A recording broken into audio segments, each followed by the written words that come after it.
हमारे पीछे आप देख सकते हैं, यही वो मकान है जो विवाद की जड़ बना था, जिसपे कामता पाल का अपना दावा था और नन्हे लाल यादव का अपना दावा था। और इसी जमीन को लेकर शुरू हुए विवाद में जो रूप लिया, उस पूरे न केवल गांव को बल्कि उत्तर प्रदेश की सरकार अखिलेश यादव को भी मजबूर कर दिया था। तब के तत्कालिक कैबिनेट मंत्री रघुराज प्रताप सिंह उर्फ राजा भैया पर जब ये एलिगेशन लगाया गया कि राजा भैया के इलाके का ये मामला है, राजा भैया ने तब कैबिनेट मंत्री पद से इस्तीफा। नमस्कार, मेरा नाम है मनीष, आप देख रहे हैं सार्थक न्यूज भारत। तो इस समय हम उसी चौराहे पर हैं, मनहूस चौराहे पर हैं, बलीपुर, जो आज से 11 साल पहले सुर्खियों में आया था, पूरे प्रदेश की नज़र में आया था।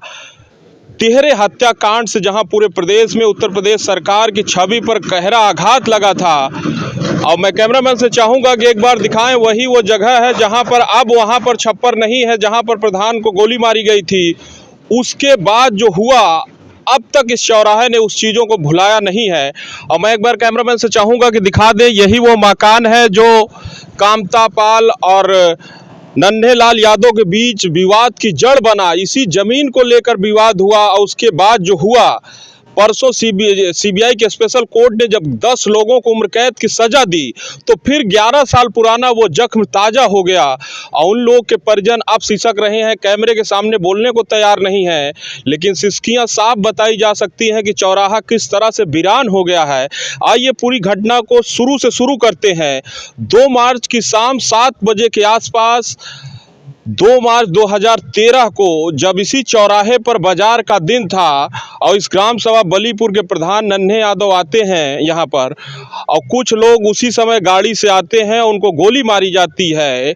ऐसे में समर्थकों का भीड़ हुजूम आता है और 100 प्रधान का घर पहुँचता है। और उसके बाद तब सीओ जियाउल हक, उस समय सीओ थे कुंडा के, सूचना मिलती है, थानेदार और कोतवाल पीछे रह जाते हैं और सीओ घटनास्थल पर जाते हैं। और क्या होता है कि सीओ की भी मौत हो जाती है। उसके बाद उत्तर प्रदेश में मानो सनसनी फैल गई।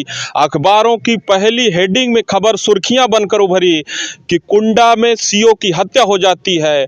और सीओ की पत्नी प्रवीण आज़ाद जब आती है कुंडा, उस समय तब के तत्कालिक कैबिनेट मंत्री थे रघुराज प्रताप सिंह उर्फ राजा भैया, उनके समेत 5 लोगों का एफआईआर में नाम दर्ज होता है। ओवरऑल 12 लोग इस एफआईआर में नाम होता है।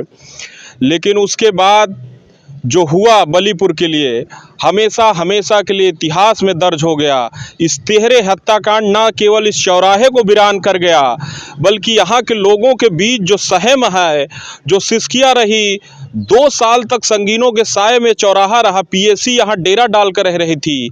लेकिन जैसे जैसे ही चौराहा सामान्य होने लगा, लेकिन उसके बाद जब सीबीआई के स्पेशल कोर्ट ने परसों फैसला सुनाया और 10 लोगों को उम्र कैद की सज़ा सुनाई, तो एक बार फिर से लोगों के चेहरे पर सिसकियां आ गई हैं।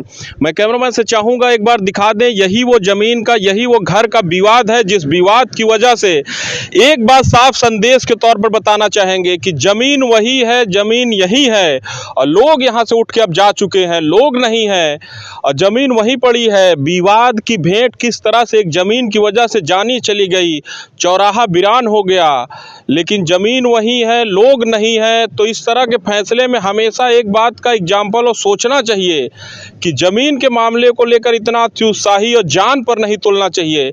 किस तरह से नुकसान हुआ, एक एक परिवार बर्बाद हुए हैं और जो परिवार बचे थे उन लोगों को सज़ा हो गई है। अब उनके भरण पोषण तक को लेकर संकट खड़ा हो गया है कि अब उनकी कौन मदद करेगा।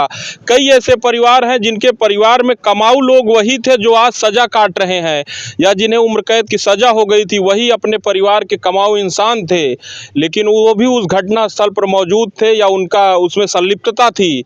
आज सज़ा भुगत रहे हैं। आज उम्र कैद की जब सज़ा हो गई है और ज़मीन वही है, जगह वही है, लेकिन कुछ लोग इस हत्या में, जहां 3 लोग की मौत हुई, सुरेश यादव, नन्हे यादव, सीओ कुंडा जियाउल हक, उस समय तत्काल मौके पर उनकी मौत हुई थी, अब बाकी 10 लोगों को उम्र कैद हुई है। तो बलीपुर का ये कांड जो 2013 2 मार्च के बाद चर्चा में आया, और इस चौराहे की मैं एक बार दिखाना चाहूँगा, कैमरामैन से चाहूँगा कि देखिए चौराहा किस तरह से वीरान हो गया। यहाँ लोगों का भी इक्का दुक्का आना जाना रह गया है। एक दौर हुआ करता था जब यही चौराहा गुलजार हुआ करता था, लेकिन वक्त की मार ऐसी पड़ी इस चौराहे पर कि ये चौराहा आज ऐसा वीरान हुआ है कि यहाँ लोग बैठने के लिए भी तैयार नहीं हैं। और इक्का दुक्का लोग आके रुक भी जाते हैं तो ज़्यादा देर रुकने को तैयार नहीं होते। हमारे पीछे आप देख सकते हैं, यही वो मकान है जो विवाद की जड़ बना था, जिस पे कामता पाल का अपना दावा था और नन्हे लाल यादव का अपना दावा था। और इसी जमीन को लेकर शुरू हुए विवाद में जो रूप लिया, उस पूरे न केवल गांव को बल्कि उत्तर प्रदेश की सरकार अखिलेश यादव को भी मजबूर कर दिया था। तब के तत्कालिक कैबिनेट मंत्री रघुराज प्रताप सिंह उर्फ राजा भैया पर जब ये एलिगेशन लगाया गया कि राजा भैया के इलाके का ये मामला है, राजा भैया ने तब कैबिनेट मंत्री पद से इस्तीफा दिया। सीबीआई जांच हुई और सीओ की पत्नी तब भी संतुष्ट नहीं हुई, तो राजा भैया का नार्को टेस्ट से लेकर पॉलीग्राफ टेस्ट तक हुआ, लेकिन राजा भैया के किसी भी तरह के संलिप्तता का सबूत नहीं मिला। और उनको तब के समय में क्लीन चिट मिल गई थी कि राजा भैया का इस घटना से कोई वास्ता नहीं है। लेकिन बाकी जिन लोगों का वास्ता था उनको परसों जो है उम्र कैद की सज़ा सुना दी गई है। तो आप हमारे चैनल सार्थक न्यूज़ भारत को देखते रहिए और सतर्क रहिए और सावधान रहिए कि छोटी छोटी गलतियां कितनी बड़ी मुसीबत बन जाती है। गुनाह कोई करता है और सज़ा किसको मिलती है। अब गुनाह करने वाले तो सलाखों के पीछे हैं, लेकिन सज़ा आज उनका पूरा परिवार भुगत रहा है।